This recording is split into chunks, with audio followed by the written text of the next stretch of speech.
Hello అండి, అందరికీ నమస్తే. ఈరోజు మీకు మా ఇంటి వంటల్లో పూరీ అలాగే పూరీ కూర చూపించబోతున్నానండి. ఈ పూరీలు అయితే మైదా పిండి లేకుండా చాలా బాగా పొంగుతూ బాగా వస్తాయండి. అలాగే పూరీ కూర అయితే బయట హోటల్స్ల కంటే కూడా టేస్ట్ చాలా బాగుంటుందండి. చిన్న చిన్న టిప్స్తో ఇంట్లోనే చాలా సింపుల్గా అండ్ హెల్తీగా ఎలా చేసుకోవాలో చూపించబోతున్నాను. మీకు ఈ వీడియో నచ్చినట్లయితే ప్లీజ్ అండి ఒక లైక్ చేయండి. అలాగే మా ఇంటి వంటలు ఫస్ట్ టైం చూసినట్లయితే నా ఛానల్ సబ్స్క్రైబ్ చేసుకోండి. ఇక ప్రాసెస్లోకి వెళ్ళిపోదామండి. ఇక్కడ నేను చిన్నవి 3 దుంపల వరకు తీసుకున్నానండి. అదే గనక మీరు పెద్ద దుంప తీసుకుంటే గనక ఒక దుంప తీసుకుంటే సరిపోతుందండి. ఇలాగే ఇప్పుడు ఈ బంగాళదుంపల్ని ఇలా ముక్కలుగా కట్ చేసుకొని గిన్నెలో వేసుకొని ఉడికించుకోవాలండి. ఈ దుంపలు అనేవి బాగా ఉడకాలండి. మీడియం టు హై ఫ్లేమ్లో పెట్టుకొని ఉడికించుకుంటే సరిపోతుంది. ఈ దుంపలు ఉడికేలోపు మిగతా ప్రాసెస్ అనేది చేసుకోవాలండి. ముందుగా కడాయి పెట్టుకొని అందులో ఒక 2 టేబుల్ స్పూన్ వరకు ఆయిల్ వేసుకోవాలి. ఆయిల్ హీట్ ఎక్కాక ఇప్పుడు ఇందులో ఒక టేబుల్ స్పూన్ వరకు శనగపప్పు వేసుకొని కొద్దిగా వేయించుకోవాలండి. ఇది కొద్దిగా వేగిన తర్వాత ఇప్పుడు ఇందులో ఒక టీ స్పూన్ వరకు ఆవాలు, ఒక హాఫ్ టీ స్పూన్ వరకు జీలకర్ర, ఒక 2-3 ఎండుమిర్చి వేసుకొని వీటిని కూడా బాగా వేయించుకోవాలండి. దీనికి టైం అనేది ఎక్కువ పట్టదండి, చాలా త్వరగానే అయిపోతుంది. చూసారు కదండి, ఇవి బాగా వేగిపోయాయి కదా. ఇప్పుడు ఇందులో ఉల్లిపాయ ముక్కలు వేసుకోవాలండి. నేను ఇక్కడ 2 ఉల్లిపాయల వరకు తీసుకున్నానండి. వాటిని ఇలాగ సన్నగా కట్ చేశాను. ఇప్పుడు ఈ ఉల్లిపాయల్లోనే కొద్దిగా కరివేపాకు అలాగే పచ్చిమిర్చి కూడా వేసుకోవాలండి. పచ్చిమిర్చి అనేది మనకి కారాన్ని బట్టి వేసుకోవాలండి. ఎందుకంటే ఇందులో ఇంకా మనం కారం అనేది వేయము. మనకి ఈ పచ్చిమిర్చి కారం అనేది కూరలో టేస్ట్ అనేది వస్తుందండి. అందుకని పచ్చిమిర్చి మీరు కొంచెం కారం ఎక్కువ తినేలా ఉంటే కొద్దిగా పచ్చిమిర్చి అనేది ఎక్కువ వేసుకోవాలి. ఇప్పుడు ఇవి కొద్దిగా వేగిన తర్వాత ఇప్పుడు ఇందులో ఒక టేబుల్ స్పూన్ వరకు అల్లం ముక్కలు వేసుకోవాలండి. ఇప్పుడు ఈ అల్లం ముక్కలు వేసిన తర్వాత ఉల్లిపాయలు అనేది కొద్దిగా మనకి పింక్ కలర్ వచ్చే వరకు వేయించుకుంటే సరిపోతుందండి. మరీ బాగా వేగక్కర్లేదు. చూసారు కదండి, ఈ విధంగా మనకి లైట్గా వేగితే సరిపోతుంది. ఇప్పుడు ఇందులోనే ఒక క్యారెట్ వరకు తీసుకున్నానండి. క్యారెట్ ముక్కలు వేస్తున్నాను. అలాగే ఇప్పుడు క్యారెట్ ముక్కలు వేసిన తర్వాత కొద్దిగా వేగనివ్వాలండి. ఇప్పుడు ఇందులో ఒక చిన్న టమాటా వరకు తీసుకున్నానండి. ఆ చిన్న టమాటాని ఇలా చిన్న ముక్కలుగా కట్ చేసి వేస్తున్నాను. ఇప్పుడు ఇవన్నీ కూడా మనకి టమాటాలు అలాగే క్యారెట్ అనేది బాగా మెత్తగా మగ్గాలండి. అప్పటి వరకు వేయించుకోవాలి. ఇక్కడ బంగాళదుంపలు కూడా బాగా ఉడికిపోయాయి కదండి. ఇంకా స్టవ్ అనేది ఆపేసుకొని కొద్దిగా చల్లగా అయ్యే వరకు పక్కన పెట్టుకోవాలండి. ఇవి చల్లగా అయిన తర్వాత పైన ఉన్న తొక్క అనేది ఈ విధంగా తీసేసుకోవాలండి. ఇలా మొత్తం దుంపలన్నిటికీ కూడా తొక్క తీసేసుకొని ఇప్పుడు ఈ దుంపలు అనేది స్మాష్ చేసుకోవాలండి. మీ దగ్గర స్మాషర్ ఉంటే కనుక దాంతో మెదిపితే సరిపోతుంది. అలాగని మరీ మెత్తగా కాకుండా కొంచెం చిన్న చిన్న ముక్కలుగా ఉండేలాగే మనం ఈ దుంపలు అనేవి మెదుపుకుంటే సరిపోతుందండి. చూసారు కదా, ఇలా వీడియోలో చూపించిన విధంగా మధ్య మధ్యలో చిన్న చిన్న దుంపలు ఉండేలాగా ఇలా మెదుపుకున్నారంటే మనకి కూర అనేది చాలా బాగా వస్తుందండి. ఇక్కడ మనకి క్యారెట్ అలాగే టమాటా కూడా బాగా మగ్గిపోయాయి కదండి. ఇప్పుడు ఇందులో మనం మెదుపుకున్న బంగాళదుంప ముక్కలు అనేవి వేసుకోవాలి. ఇప్పుడు ఇవి వేసిన తర్వాత ఒక 2-3 నిమిషాల వరకు ఆయిల్ అనేది మగ్గించుకోవాలండి.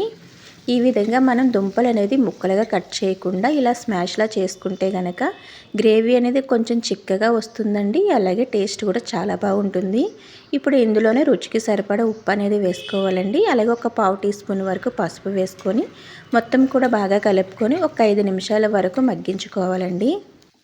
ఇంకా ఇందులో కారం అనేది వేయక్కర్లేదండి. ఎందుకంటే మనం ఆల్రెడీ పచ్చిమిర్చి వేసుకున్నాం కాబట్టి ఆ పచ్చిమిర్చి కారం అనేది సరిపోతుందండి.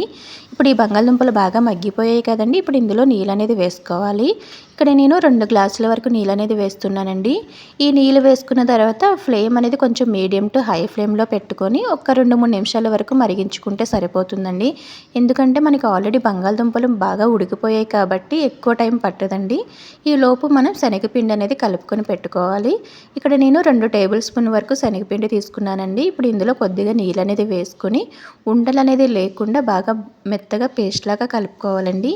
చూసారు కదండి, ఈ విధంగా మనకి కొంచెం పేస్ట్ లాగా వచ్చింది కదా. ఉండలు అనేది అస్సలు ఉండకూడదండి. ఈ విధంగా కలుపుకొని పెట్టుకోవాలి.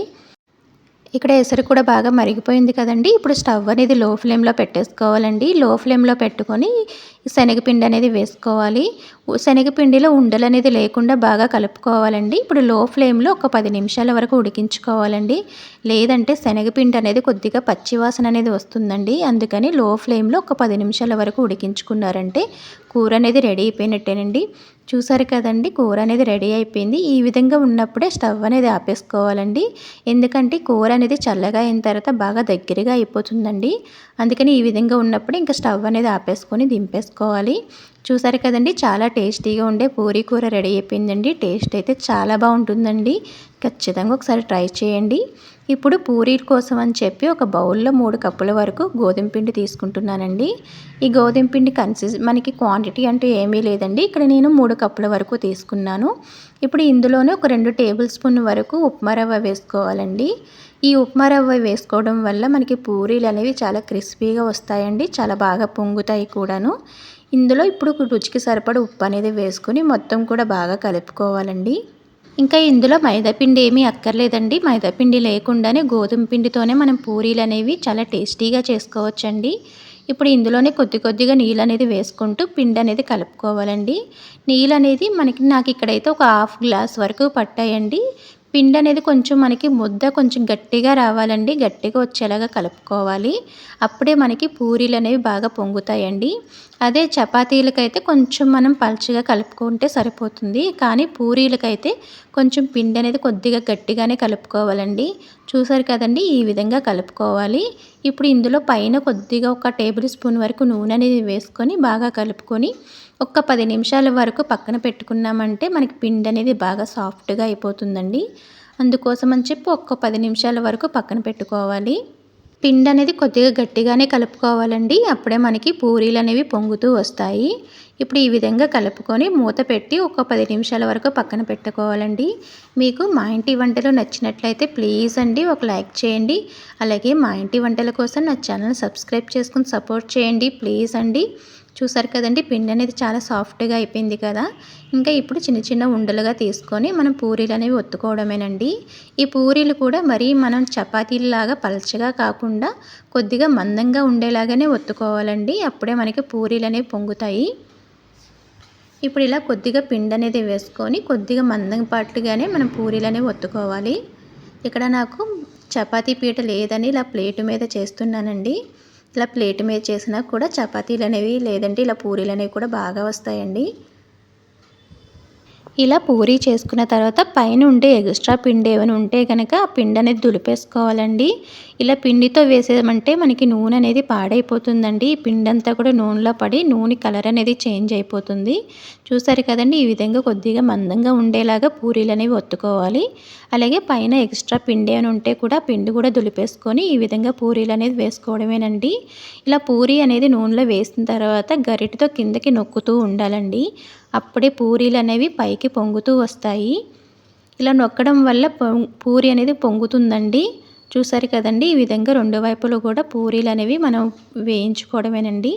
చాలా అంటే చాలా టేస్టీగా ఉంటాయండి. మనం ఇందులో ఉప్మా రవ్వ వేసాం కాబట్టి కొంచెం క్రిస్పీగా కూడా వస్తుందండి. చాలా బాగా వస్తాయండి. మీకు ఈ వీడియో నచ్చినట్లయితే ప్లీజ్ అండి ఒక లైక్ చేయండి. ఖచ్చితంగా ట్రై చేసి ఎలా ఉందో కామెంట్ చేయండి ప్లీజ్ అండి.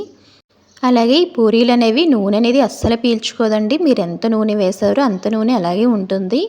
చాలా బాగా వస్తాయండి. ఇలాగే పొంగుతూ ప్రతి పూరీ కూడా ఈ విధంగానే పొంగుతూ చాలా క్రిస్పీగా చాలా బాగా ఉంటాయండి. ఖచ్చితంగా ట్రై చేసి చూడండి. మీకు ఈ వీడియో నచ్చినట్లయితే ప్లీజ్ అండి ఒక లైక్ చేయండి.